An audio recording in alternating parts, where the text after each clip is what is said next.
ಭಗವಾನ್ ವಿಷ್ಣುವಿನ 10 ಅವತಾರಗಳಲ್ಲಿ 4ನೆಯ ಅವತಾರವೇ ನರಸಿಂಹ ಅವತಾರ. ದುಷ್ಟ ಸಂಹಾರ ಶಿಷ್ಟ ರಕ್ಷಣೆಗೆಂದೇ ವಿಷ್ಣುದೇವರು ನರಸಿಂಹ ಅವತಾರವೆತ್ತಿದರು ಎಂದು ಹೇಳಲಾಗುತ್ತದೆ. ನರಸಿಂಹ ದೇವರೂ ಕೂಡ ಧರ್ಮ ರಕ್ಷಣೆಗಾಗಿ 9 ಅವತಾರಗಳಲ್ಲಿ ಕಾಣಿಸಿಕೊಂಡಿದ್ದಾರೆ. ಇದನ್ನೇ ನವನರಸಿಂಹ ಎಂದು ಕರೆಯಲಾಗುತ್ತದೆ. ನರಸಿಂಹ ದೇವರ 9 ಅವತಾರಗಳಾವುವೆಂದರೆ ಉಗ್ರ ನರಸಿಂಹ, ಯೋಗ ನರಸಿಂಹ, ಜ್ವಾಲಾ ನರಸಿಂಹ, ಲಕ್ಷ್ಮೀ ನರಸಿಂಹ, ಭಾರ್ಗವ ನರಸಿಂಹ, ಕ್ರೋಧ ನರಸಿಂಹ, ಮಾಲೋಲ ನರಸಿಂಹ, ಛತ್ರವತ ನರಸಿಂಹ ಮತ್ತು ಪಾವನ ನರಸಿಂಹ ಅವತಾರಗಳು.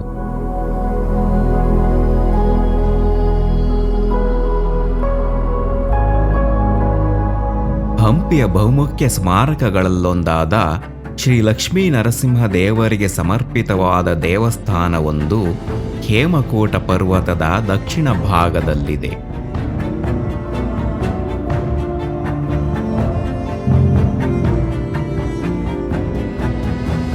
ಕ್ರಿಸ್ತಶಕ 1528ರಲ್ಲಿ ವಿಜಯನಗರದ ಶ್ರೀಕೃಷ್ಣ ದೇವರಾಯರ ಆದೇಶದ ಮೇರೆಗೆ ಶ್ರೀಕೃಷ್ಣ ಭಟ್ಟ ಎಂಬ ಪುರೋಹಿತರಿಂದ ಶ್ರೀ ಲಕ್ಷ್ಮೀ ನರಸಿಂಹನ ಪ್ರತಿಮೆಯನ್ನು ಪ್ರತಿಷ್ಠಾಪಿಸಲಾಯಿತು ಎಂದು ಶಾಸನಗಳಿಂದ ತಿಳಿದುಬರುತ್ತದೆ.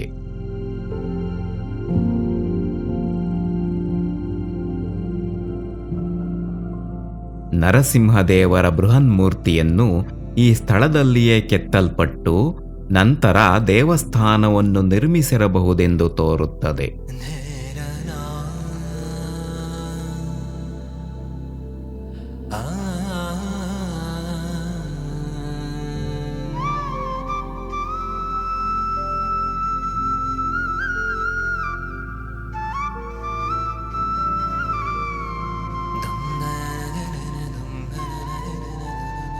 ಸುಮಾರು 6.7 ಮೀಟರ್ ಎತ್ತರದ ನರಸಿಂಹನ ಏಕಶಿಲಾ ಶಿಲ್ಪವನ್ನು ನಿರ್ದಿಷ್ಟ ವಾಸ್ತು ಚೌಕಟ್ಟಿನಲ್ಲಿ ನಿರ್ಮಿಸಲಾಗಿದ್ದು, ಈ ಚೌಕಟ್ಟು ಬುಡದಲ್ಲಿ ಸಿಂಹಗಳು, ಬಳ್ಳಿಗಳು ಮತ್ತು 2 ಬಾಗುಗಳಿರುವ ಬೋದಿಗೆಗಳು, ಮಕರಗಳಿರುವ ಅರ್ಧಗಂಬಗಳು, ಬೃಹತ್ ಬಳ್ಳಿಯ ಕಮಾನಿನ ತುದಿಯಲ್ಲಿ ಕೀರ್ತಿಮುಖವನ್ನು ಒಳಗೊಂಡಿದೆ.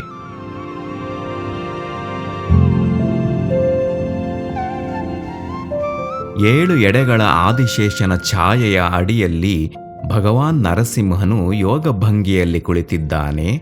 ಆದಿಶೇಷನ ದೇಹದ ಸುರುಳಿಯೇ ಭಗವಂತನಿಗೆ ಪೀಠ. ಮೂಲ ರಚನೆಯಲ್ಲಿ ಶ್ರೀ ಲಕ್ಷ್ಮೀ ನರಸಿಂಹ ಸ್ವಾಮಿ ಅವರ ವಿಗ್ರಹವನ್ನು ಚತುರ್ಭುಜಧಾರಿಯಾಗಿ ಮತ್ತು ಭಗವಂತನ ತೊಡೆಯ ಮೇಲೆ ಮಾತಾ ಮಹಾಲಕ್ಷ್ಮಿ ಕುಳಿತಿರುವಂತೆ ಕೆತ್ತಿರಬಹುದು. ಆದರೆ ಈ ಪ್ರತಿಮೆಯು ಭಗ್ನವಾಗಿರುವುದರಿಂದ ಭಗವಂತನ 4 ಕೈಗಳು ಮತ್ತು ಲಕ್ಷ್ಮೀದೇವಿಯ ವಿಗ್ರಹ ಕಾಣಸಿಗುವುದಿಲ್ಲ. ಶ್ರೀ ವಿಜಯ ವಿಠ್ಠಲ ದೇವಸ್ಥಾನದ ಕಂಬದ ಮೇಲೆ ಮೂಡಿಸಿರುವ ಒಂದು ಉಬ್ಬು ಶಿಲ್ಪದಂತೆಯೇ ಈ ಬೃಹನ್ಮೂರ್ತಿಯನ್ನೂ ಸಹ ಕಡೆದಿರಬಹುದು ಎಂದು ವಿದ್ವಾಂಸರ ಅಭಿಪ್ರಾಯ. ಎತ್ತರದ ಗೋಡೆಗಳು, ಅಪೂರ್ಣಗೊಂಡಿರುವ ಕಂಬಗಳು ಮತ್ತು ಬೃಹದಾದ ನರಸಿಂಹನ ಪ್ರತಿಮೆಯನ್ನು ಗಮನಿಸಿದರೆ ಇಲ್ಲಿ ಬೃಹತ್ ದೇವಸ್ಥಾನವನ್ನು ನಿರ್ಮಿಸುವ ಮೂಲ ಉದ್ದೇಶ ಇದ್ದಿರಬಹುದು ಎಂದು ತಿಳಿದುಬರುತ್ತದೆ. ಆದರೆ ಇದೊಂದು ಅಪೂರ್ಣವಾದ ದೇವಸ್ಥಾನ.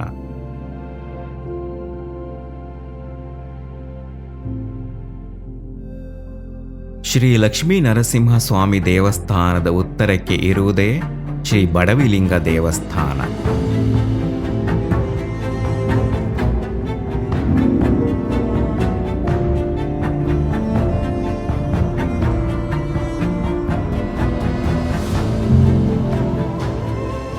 ಸರಳವಾದ ಚಿಕ್ಕ ಅಧಿಷ್ಠಾನದ ಮೇಲೆ ನಿರ್ಮಿಸಲ್ಪಟ್ಟಿರುವ ಈ ದೇವಸ್ಥಾನ ಗರ್ಭಗೃಹವನ್ನು ಮಾತ್ರ ಹೊಂದಿದೆ.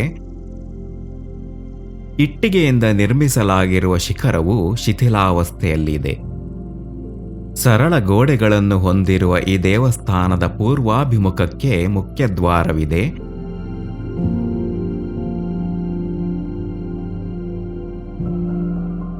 ಪೂರ್ವಾಭಿಮುಖದ ಈ ದೇವಸ್ಥಾನದಲ್ಲಿ ಸುಮಾರು 3 ಮೀಟರ್ ಎತ್ತರದ ಏಕಶಿಲಾ ಶಿವಲಿಂಗವನ್ನು ವೃತ್ತಾಕಾರದ ಪೀಠದ ಮೇಲೆ ಕಡೆಯಲಾಗಿದೆ. ಶಿವಲಿಂಗವನ್ನು ಸೂಕ್ಷ್ಮವಾಗಿ ಗಮನಿಸಿದರೆ 3 ಕಣ್ಣುಗಳನ್ನು ಸುಂದರವಾಗಿ ಚಿತ್ರಿಸಿರುವುದು ಕಾಣುತ್ತದೆ. ಇದು ಭಗವಾನ್ ಶಿವನ 3 ಕಣ್ಣುಗಳನ್ನು ಪ್ರತಿನಿಧಿಸುತ್ತದೆ. ಗ್ರಾನೈಟ್ ಕಲ್ಲಿನಲ್ಲಿ ನಿರ್ಮಿಸಿರುವ ಈ ಶಿವಲಿಂಗವು ಸದಾಕಾಲ ನೀರಿನಲ್ಲಿರುವುದೊಂದು ವಿಶೇಷ.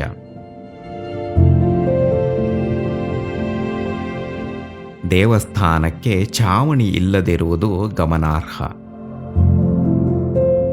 ಶ್ರೀ ಬಡವಿಲಿಂಗ ದೇವಸ್ಥಾನ ಹಂಪಿಯ ಅತಿ ದೊಡ್ಡ ಏಕಶಿಲಾ ಶಿವಲಿಂಗವನ್ನು ಹೊಂದಿರುವ ದೇವಸ್ಥಾನ. 15ನೇ ಶತಮಾನದಲ್ಲಿ ಒಬ್ಬ ಬಡ ಹೆಣ್ಣು ಮಗಳು ಈ ದೇವಸ್ಥಾನವನ್ನು ನಿರ್ಮಿಸಿದಳೆಂದು, ಅದಕ್ಕಾಗಿಯೇ ಇದನ್ನು ಬಡವಿಲಿಂಗವೆಂದು ಕರೆಯಲಾಗಿದೆ ಎಂದು ತಿಳಿದು ಬರುತ್ತದೆ.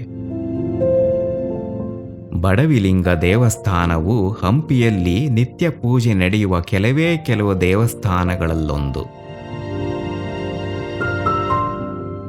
ಶ್ರೀ ಲಕ್ಷ್ಮೀ ನರಸಿಂಹ ದೇವಸ್ಥಾನ ಮತ್ತು ಶ್ರೀ ಬಡವಿಲಿಂಗ ದೇವಸ್ಥಾನಗಳು ಹಂಪಿಯ ಪ್ರಸಿದ್ಧ ಪ್ರವಾಸಿ ತಾಣಗಳು.